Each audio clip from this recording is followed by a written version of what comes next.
Bonjour, je vous retrouve donc pour la pleine lune qui a lieu en Bélier le jeudi 17 octobre.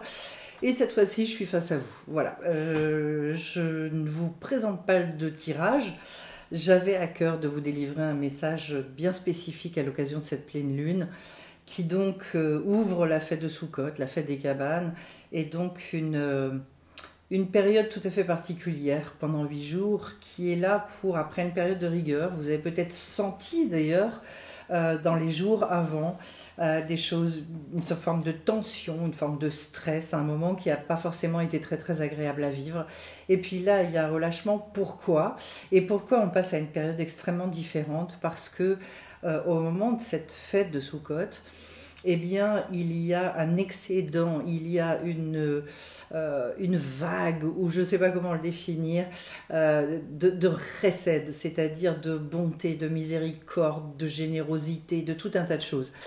Dans la période précédente, en fait, dans tout l'arbre des séphirotes, il y avait une forme de... Ce qui prédominait, c'était le din, la rigueur.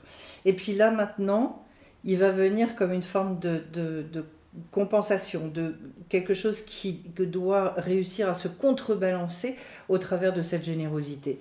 Ça veut dire quoi? Pour moi, ce qui s'ouvre là avec cette pleine lune en bélier, c'est pour ça que je vous fais cette vidéo en face à face. Ça vient nous dire, en fait, il va falloir élargir énormément, et notre manière de penser, et notre manière d'appréhender la vie, et notre manière de nous comporter avec les autres, et notre manière de nous comporter avec nous-mêmes. Élargir, c'est ouvrir le cœur, ouvrir nos oreilles, ouvrir nos yeux, réussir à aller voir les choses différemment, à partir d'un ailleurs. Et à partir de quel ailleurs? Je voudrais un peu spécifier ces choses-là aujourd'hui, parce qu'en fait, les cabanes, c'est quoi? C'est le fait de sortir de chez soi, d'aller vivre dans une cabane qu'on a construite à l'extérieur, et d'être dans cette cabane qui n'a pas de toit. On met du feuillage à la place du toit. Pourquoi? Pour pouvoir regarder le ciel, regarder l'immensité, regarder les étoiles, regarder le fait que finalement le monde est beaucoup plus vaste que ce que l'on croit, et que notre protection, elle n'est pas du tout là où on croit, elle n'est pas du tout dans cette espèce d'enfermement, dans ce petit confort que l'on se crée. La fête des cabanes, c'est vraiment une fête pour découvrir la générosité de la vie, sa bonté, son amour pour chacun d'entre vous. Et donc, ça veut dire quoi? Ça veut dire justement découvrir aussi combien on peut se limiter. Et j'ai envie de vous dire un mot à propos de ce qu'on a tous vécu à certains moments dans nos vies, qui sont des endroits où on a été rejeté, où on a échoué, où on nous a dit tout un tas de choses sur nous-mêmes. Parfois, on l'a reçu de gens qui étaient tout à fait bienveillants, mais eux-mêmes dans certaines limites, et qui nous ont limités aussi. Et puis d'autres fois, ça s'est fait au travers de structures scolaires, universitaires, etc. Je connais quelqu'un dans mon entourage proche à qui on avait dit en troisième, une professeure charmante qui avait annoncé que la personne était peut-être un petit peu limitée, qui voulait la mettre dans une carrière et sur une voie avec des enfants qui avaient des grosses difficultés. Bon, c'est une femme qui est devenue architecte et qui a eu une très belle carrière. Donc, qu'est-ce que ça veut dire là-dedans? Je suis en train de vous dire, c'est tous les enfermements qu'on a pu vivre comme ça, avec une vision de nous-mêmes que l'on se trimballe, on se balade avec ça. Et en fait, ce qu'il y a d'absolument extraordinaire, c'est de se rendre compte, c'est ça le changement de paradigme, le changement de regard sur les choses. C'est qu'en fait, cette société, elle est extrêmement formatée. Elle a besoin de ça, d'ailleurs, pour amener les gens, finalement, à, je dirais, être esclaves de la société, c'est-à-dire à fonctionner selon ses valeurs, à penser que... j'ai oublié de mettre mon micro, je le rapproche. J'espère que vous entendrez bien. À penser que finalement c'est effectivement comme ça que les choses fonctionnent, et qu'effectivement on est nul. Je pense aussi à des grands physiciens, mathématiciens, médecins, enfin toutes sortes de personnes qui ont été complètement rejetées à l'école, à qui on a dit vous êtes nuls, alors qu'en fait chez un certain nombre, et c'est en règle générale ce qu'ont vécu les inclassables, il y a une manière de fonctionner qui est tellement différente, et une richesse qui est extrêmement au-dessus finalement de la moyenne, et que le cocon, là, ce cocon qui ronfle de la société, n'accepte pas ça, rejette ça. Et qu'au lieu de dire on n'a pas la structure adaptée à vous, on va dire c'est toi qui es nul. Alors qu'en fait, c'est pas du tout le cas. Et que finalement, on se rentre ça dans notre tête, tout ça parce qu'on n'arrive pas à se formater, on n'arrive pas finalement quelque part à se limiter. Mais le parallèle, c'est comme on a été rejeté, comme on n'a pas trouvé cette place-là dans la société, on se dit qu'on est nul. Et derrière, on va effectivement se limiter. Et c'est ça le drame, parce qu'en fait, on perd des perles, on perd toute cette richesse qui effectivement n'est pas adaptée quelque part à la société. Alors qu'on a besoin de cette richesse-là. On voit dans le mode de fonctionnement du monde où il est en train de nous amener. Je ne sais pas si vous vous rendez compte, je voyais ce matin, puisque je regarde, c'est ma manière de très rapidement regarder les nouvelles un petit peu, de regarder les alertes sur Google. Et je vois quoi ? Je vois que dans une classe de primaire, il y a un enfant qui a été fichu à la porte de la classe, qui a été emmené chez la directrice ou le directeur. Enfin, ça a fait tout un foin. Pourquoi ? Parce qu'en fait, il avait parlé d'un mot à la maîtresse, nyctalope, en disant très probablement ils étudiaient les animaux ou je sais pas quoi, et que la maîtresse, ne sachant pas ce que c'était que le mot, elle l'a renvoyé. Elle a cru qu'elle avait été insultée. Et ça m'a interpellée, parce qu'en fait, je me suis dit, mais c'est exactement ça. Ce phénomène-là, c'est un tout petit incident, mais qui finalement est le révélateur de quelque chose de beaucoup, beaucoup plus profond. Parce qu'en fait, pourquoi ? C'est l'ignorance de la maîtresse qui a fait qu'elle s'est sentie insultée, c'est l'ignorance totale. Et que c'est pas concevable dans la tête d'une maîtresse de pas connaître un mot, et que du coup elle a dû se sentir gênée, et que, enfin, puis de toute façon elle a réagi avec son ignorance. Et que finalement, quand on est porteur de certaines valeurs qui sont en contradiction avec les valeurs de la société, eh bien c'est ça qui se passe. C'est-à-dire qu'il y a un phénomène de rejet a priori, il y a un phénomène et même de punition, parce que là en fait, cet enfant-là, c'est le comble de tout, il a été puni. Et donc, pour réaliser une chose, c'est qu'en fait, alors que c'était un enfant, mais cet enfant-là, il détenait un savoir que l'adulte, qui aurait dû être une référence, n'avait pas. Et c'est une inversion des valeurs, et les sages ont prévu ça, l'ont prophétisé depuis très longtemps, dans la tradition hébraïque, en disant que sur la fin des temps, il y aurait de très très grandes âmes qui allaient se retrouver dans des situations d'infériorité au niveau social, qui y allaient avoir une espèce de mélange absolument incroyable au niveau des neshamot, des âmes, et que donc allaient se retrouver à des postes de direction des gens qui en fait sont nuls, sont dans un niveau d'ignorance épouvantable, et que en parallèle, les gens qui ont des valeurs, qui ont des âmes élevées, allaient se retrouver au banc de la société. Donc, ce phénomène d'inversion, il fait qu'on est dirigé par des gens qui, effectivement, sont ignorants, et que ceux qui ont cette richesse-là et qui devraient prendre une certaine place dans la société ont renoncé.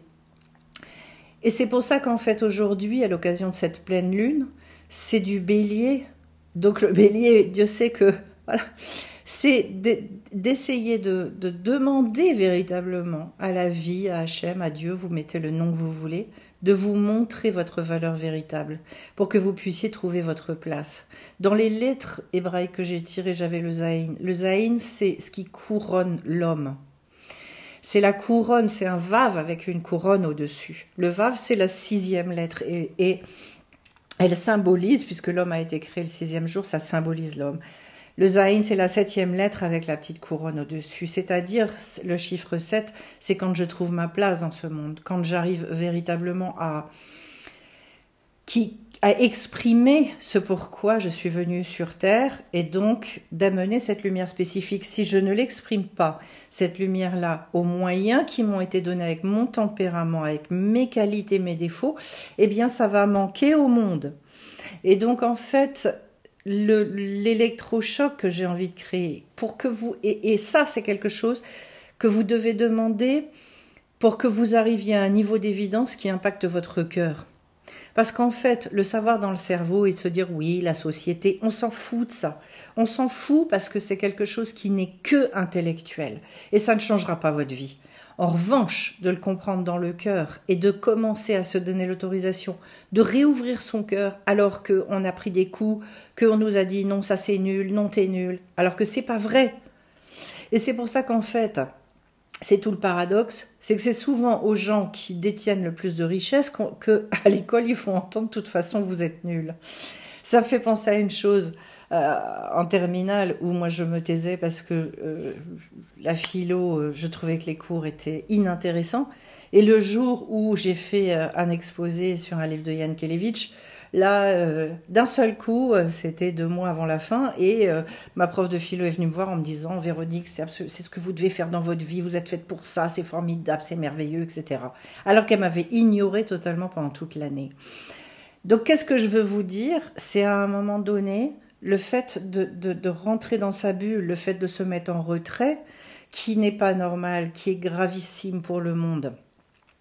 Et là, il y a un besoin extraordinaire de comprendre comment est-ce que cette richesse que l'on a, elle peut se mettre à l'extérieur. Alors déjà, dans le cadre de la fête de Soukhot et de cette pleine lune-là, j'ai envie de vous dire, c'est quoi cet excès de chesed, ce déversement, voilà, c'était le mot que je cherchais tout à l'heure, ce déversement de bonté, de générosité, dans tout les sphirotes de l'arbre. C'est d'un seul coup, qu'est-ce que c'est de remettre du chesed dans la sagesse, la chorma révélée? Ça veut dire, je vais t'envoyer une sagesse et des révélations encore plus. Donc s'ouvrir à ça, trouver le chemin de ça. C'est pour ça qu'on travaille, c'est pour ça qu'à un moment donné, il faut comprendre et avoir les conseils pour accéder à ça. Enfin, j'ai la bina, c'est l'intelligence. Ça va être une manière de réfléchir et de m'approprier tout ça qui va devoir se faire au travers de cette bonté. Donc ça veut dire quoi? Je dois réfléchir que dans un mode positif. Toute la manière dont je vais m'approprier les choses, ça doit toujours être pour construire, jamais pour détruire.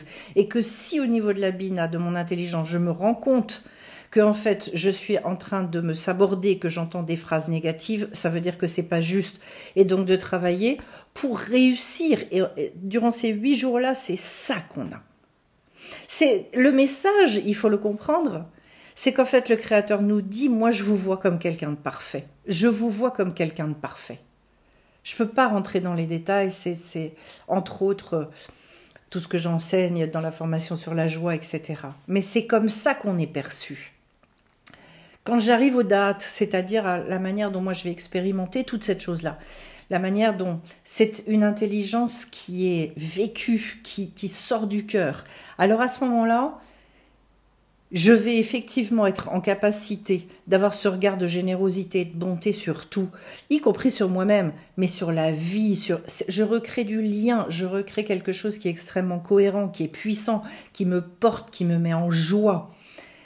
Si je vais maintenant dans le chesed, je remets du chesed dans le chesed, c'est-à-dire de la bonté dans la bonté. Ça veut dire quoi? Ça veut dire que là, c'est la réouverture du cœur dans une envie de donner, une envie d'exprimer, une envie de faire sortir les choses. Si j'en remets dans la rigueur en face, dans la gvoura, ça veut dire que le cadre dans lequel je vais m'inscrire, c'est de savoir que tout ce que je vais faire, toutes les rigueurs que je vais devoir malgré tout exprimer, le but ultime, ce sera toujours d'arriver à faire une bonté. Ensuite, si je vais au niveau de Tiferet, l'équilibre, c'est de trouver tout l'équilibre dans ma vie avec ce regain de générosité, etc. Dans tout. La bonté, on dit que la bonté, ça a été le fondement du monde. Le monde, il a été créé à cause de ça, il a été créé par ça. Si on regarde le fonctionnement de la Terre, d'ailleurs, eh bien la Terre, c'est quoi? La Terre, elle donne. La Terre, elle regarde pas les arbres, ils se posent pas la question à un moment donné, tiens, je vais lui faire des fruits à lui, il s'est comporté comme un imbécile cette année, je sais pas. Non, l'arbre, il donne, parce que de toute façon, c'est pas son problème. Même s'il est dans le champ d'un imbécile, il va quand même donner ses fruits. c'est de comprendre ça. Pour retrouver une largesse, un agrandissement. Et que, comment est-ce qu'on crée ça? C'est parce qu'à un moment donné, on sait qu'on est profondément aimé, qu'on est aimé de manière inconditionnelle, qu'on est une personne extrêmement précieuse aux yeux de quelqu'un. Alors il y a des fois c'est difficile parce que de la part de nos parents même, bah, bien sûr on n'a jamais pu recevoir, ni vous ni moi, un amour inconditionnel puisque on n'a pas eu des parents qui étaient des grands sages. Donc on a reçu un amour limité, un amour qui était des fois et très souvent soumis à tout un tas de choses. Bon, on s'est construit comme ça. Donc c'est difficile d'appréhender pour nous cette grandeur-là. Cette grandeur. C'est toute la grandeur d'ailleurs de notre Créateur. C'est toute la grandeur de dire... Voilà, moi je regarde pas vos mesquineries, je regarde pas, heureusement d'ailleurs qu'il fait pas ça. C'est-à-dire qu'en fait, c'est pas une comptabilité qu'il y a derrière tout ça, c'est de la générosité pure. Et c'est l'occasion de découvrir ça. Pourquoi est-ce qu'on a besoin de cette générosité? Parce que je sais qu'il y a plein de gens qui ont en eux comment est-ce que je pourrais dire ça? Mais des envies grandioses, qui ont des désirs puissants, des aspirations très élevées, et qui finalement vont rabougrir tout ça, vont comment dirais-je, ils vont se recroqueviller sur eux-mêmes, mais parce qu'ils voient que les autres le font, parce que c'est une grave erreur, parce que de toute façon, on s'atrophie de cette manière-là. C'était une très grande question. Moi, jeune, je m'étais posé la question quand je voyais ma manière différente de fonctionner. Parce que je me disais, je me sentais coincée dans cette envie de donner de la bonté et de me dire en même temps, dans cette générosité excessive et que je ne savais pas utiliser à propos, eh bien, entre guillemets, je me faisais avoir. Voilà, c'est-à-dire en fait... Le monde étant dans cette incapacité de recevoir quelque part, et comme moi je donnais beaucoup trop et n'importe comment, eh bien il y avait là une équation insoluble. Bon, que j'ai beaucoup travaillé et que du coup où il y a eu quelque chose qui s'est créé, qui a, ça y est, voilà, trouvé le chemin. Ne serait-ce que, voilà, une chose que les sages nous disent, je crois que c'est dans la Mara, où on nous dit, il est interdit de donner à quelqu'un qui n'est pas reconnaissant. Voilà. Donc, là encore, qu'est-ce qui fait qu'à un moment donné, on peut être et réouvrir le cœur et être à nouveau dans cette générosité qui finalement nous tient tellement à cœur? C'est quoi? C'est justement de sortir d'une forme d'ignorance. Ça, c'est la base de tout pour comprendre pourquoi est-ce que par moments nos comportements sont pas justes, sont inappropriés, alors que on veut tout faire pour le bien. Mais les résultats, ils sont extrêmement mauvais. Donc on se dit, c'est quoi ce truc? Alors, cette nouvelle lune, j'ai envie de vous dire aussi, peut-être durant toutes ces 8 jours de Soukhot, et même après, au renouvellement qui va venir derrière, c'est peut-être de vous interroger sur ces choses-là, de demander à ce que vous soyez convaincus, réparés au niveau du cœur, au niveau du corps, à tous les niveaux de l'être, Nefesh, Roar, Neshama, pour vous faire comprendre à quel point ça n'est pas dans ce retrait, dans le fait de se mettre dans cette coquille que la solution elle existe. Parce que dans ces cas-là, dans ce retrait-là, vous continuez à souffrir. Vous continuez. Pourquoi? Mais parce que vous n'exprimez pas qui vous êtes, tout ce que vous avez apporté au monde. Ça crée une espèce de balagan à l'intérieur, de sentiment d'inaccomplissement total, d'inachèvement, alors que vous avez cette pulsion de vie qui vous dit « Allez, faut y aller !» Voilà, et que le bélier, à ce niveau-là, cette énergie qu'il va y avoir sur cette pleine lune, elle va peut-être vous permettre d'être audacieux, d'avoir cette audace que Rabbi Nachman appelle l'audace de sainteté, de Kedusha. C'est tout un concept, voilà, en fait d'oser être libre à ce niveau-là. Et de se dire, et moi j'ai envie de vous dire, mais vous risquez quoi? Parce que de toute façon, pourquoi est-ce qu'on essaie de se conformer à la société? Parce qu'on voudrait être accepté. Mais de toute façon, comme on n'est définitivement pas dans le moule de cette société, de toute façon, on se sent rejeté.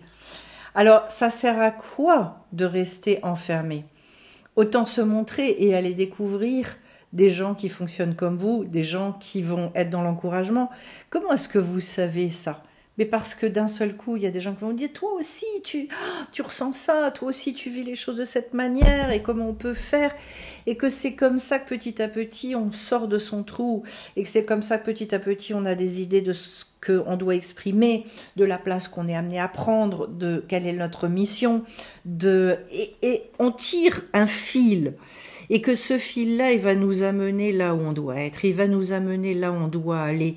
Mais pour ça, il faut oser.